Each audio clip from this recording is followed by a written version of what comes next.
আসসালামু আলাইকুম এভরিওয়ান, কেমন আছেন সবাই? আশা করি সবাই ভালো আছেন।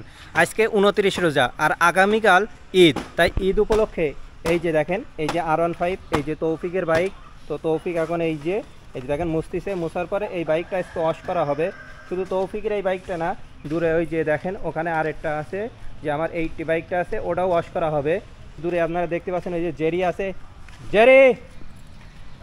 তো এই যে দেখেন এই যে জেরি, একটু আগে আমরা এই যে মোটর ছেড়েছিলাম এবং বালতিতে এই যে মোটামুটি পানি ভরা শেষ। তো এই যে পাইপ দিয়ে আমরা এই যে বাইকে পানি দিছি।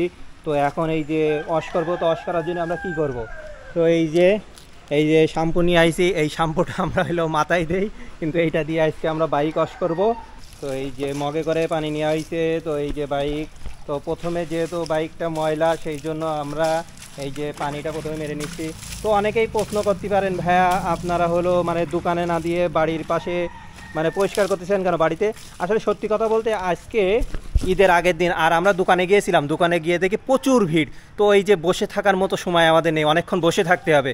তো আমরা অনেক ব্যস্ত থাকি, তাই তৌফিক বললো, ভাইয়া তাহলে আমরা এক কাজ করি, আচ্ছা আমাদের হলো পাইপ আছে, মোটর লাইন আছে, তা আমরা একটু পরিষ্কার করি। তো আইডিয়াটা আমার ভালো লাগলো, তাই এই যে আমি বললাম তাহলে তোর বাইকটাও নিয়ে আয়, আমারটা নিয়ে আসে, একসাথে পরিষ্কার করি। তাহলে সত্যি কথা বলতে নিজের বাইক নিজে ওয়াশ করার ভেতরে আলাদা একটা মজা আছে। কিছুক্ষণ আগে এই বাইকটাতেও হলো পানি দেওয়া হয়েছে, যে দেখেন এই যে শ্যাম্পু দেওয়া হয়েছে। তো এই যে শ্যাম্পু দেওয়া তৌফিকটা হয়েছে। তো যেহেতু এই দুইটা পরিষ্কার করা হচ্ছে, তো কিছুক্ষণ আগে সেজু চাচা বললো ওই দুইটা যে পরিষ্কার হচ্ছে, তো আরেকটা একটু মন খারাপ করবে। তো যেটা মন খারাপ করবে তাকে আমরা কিছুক্ষণ পরে নিয়ে আসবো। তো কে মন খারাপ করবে তো আপনাদেরকে পরে দেখাবানি। তো এই যে দেখেন কিছুক্ষণ আগে এইখানে এই যে R15টা ছিল, তো R15টা পরিষ্কার করা শেষ। আর এই যে এখানে আমার 80টা আছে। তো এই যে বলছিলাম যে ইলেকট্রিক স্কুটির কথা, তো যেহেতু আমরা R15টা পরিষ্কার করেছি, তারপরে হইলো ড্যাং রানার 80টাও পরিষ্কার করব, তো আর ইলেকট্রিক স্কুটিটা কেন বাদ থাকবে? তো সেজু চাচা বললো তাহলে ইলেকট্রিক স্কুটিটাও আমরা পরিষ্কার করে ফেলি, যেহেতু কালকে ঈদ। আমাদের বাইক ওয়াশ করা মোটামুটি শেষ। তো এই যে বাইক ওয়াশ করা শেষ। তো এই যে দেখেন জেরি আছে, তো তৌফিক এই জেরিকে গোসল করাচ্ছে, এই যে দেখেন। তো জেরিকেও কিন্তু শ্যাম্পু ওয়াশ দেওয়া হবে। জেরি কত ঠান্ডা, এই যে দেখেন। একটু পরে এই যে সেজু চাচার ইলেকট্রিক স্কুটিটাও আমরা হলো পরিষ্কার করব। কিছুক্ষণ আগে আপনাদেরকে আমরা দেখেছিলাম কিভাবে বাইকগুলো আমরা পরিষ্কার করছি।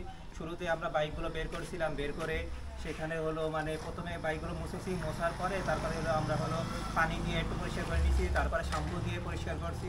তো মোটামুটি প্রথমে পরিষ্কার করেছিলাম এই যে R15M, তারপরে ড্যাম রানার 80। তারপরে কিছুক্ষণ পরে সেজু চাচা আমাকে বলছিল হচ্ছে, যেহেতু তোরা এই দুটো বাইক পরিষ্কার করছিস, তো এই যে পিছনে যে ইলেকট্রিক স্কুটি, এ নাকি মন খারাপ করবে। তাই ভাবলাম এইটার সাথে এই যে ইলেকট্রিক স্কুটিটাও আমরা একটু পরিষ্কার করি। কারণ আপনারা প্রশ্ন করতে পারেন, ভাইয়া তা আপনারা এই বাসায় পরিষ্কার করলেন কেন? আসলে সত্যি কথা বলতে আমরা এই বাইকগুলো নিয়ে যদি দোকানে যেতাম, তাহলে আমাদের অনেকক্ষণ বসে থাকা লাগতো, আর বসে থাকার কারণে আমাদের অনেক বেশি সময় নষ্ট হতো। ভিডিওটা আপনাদের কেমন লাগলো অবশ্যই কমেন্ট করে আমাদেরকে জানাবেন।